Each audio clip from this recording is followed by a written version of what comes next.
So what is up guys, another day, another rides nga pala ulit. Kwento ko lang yung rides namin ng best friend kong si Janji Photography. Nag-upgrade siya ng CVT at syempre, kay Master Day kami magkapapalit sa may Animal Motor Shop. Tara, samahan nyo kami. Let's go!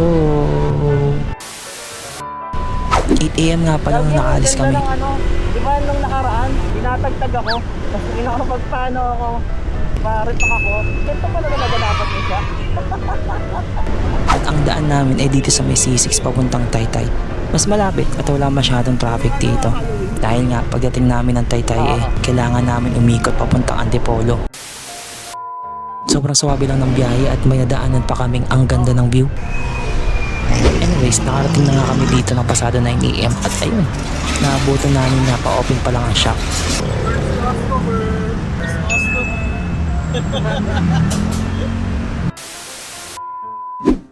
At pagkabukas nga ay sinilip ko ang mga tinda nilang mga parts ng motor. At grabe, ang dami nila ditong mga pyesa. If may time kayo or malapit lang naman kayo dito sa Animal, bisitahin nyo. Ang daming mabibili dito, promise.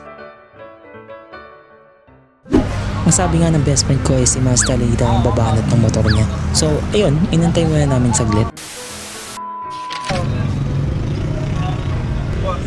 Pwede mag-video? Pagdating nga niya ay binanatan niya na agad ang pagbaklas at pagkabit ng CVT. Grabe, ang husay ni Idol.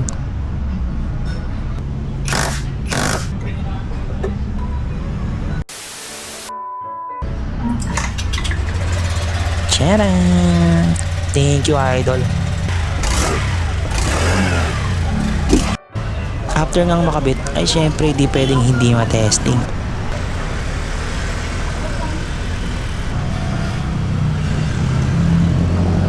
At di kami binigo ng sun racing. Isa na lang kulang yung pipe. Next time daw, sabi ng best friend ko. Thank you nga pala sa Animal Motor Shop. Grabe yung babait nila dito. Next time babalik kami. Nakalimutan ko magpalinis ng stator eh. Mission complete. So, punta muna kami ng Modo.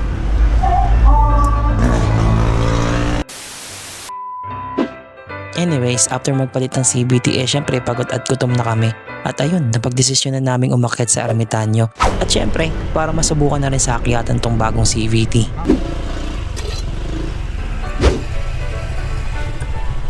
At ayun, pag-akyat namin ang ganda ng view ng syudad.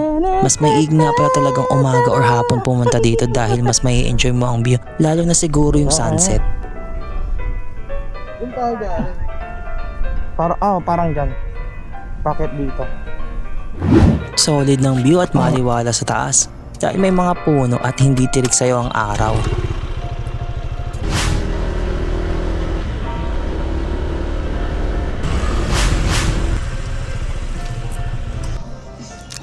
Tas tayo. Lumi! After order, nagpunta kami sa second floor nila. At ngayon for viewing daw muna. Siguro dahil wala pa masyadong tao at sa baba muna pinapatable ng mga customers. Time check. Ano na? 2? 2. So ganito yung view ng 2 dito. Diba? Solid.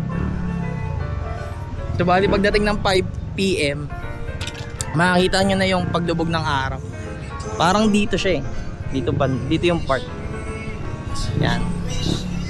Tapos paggabi, umiilaw tong mga to.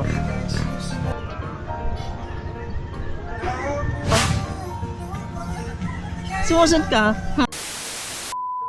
At after nga naming mag-view sa may taas, oras na para kumain. Ang sarap at ang lambot ng beef rice meal na in-order ko. At ayun, after kumain, onting tambay muna at rekta uwi na. So ayun lang guys, see you on the next ride. Bye!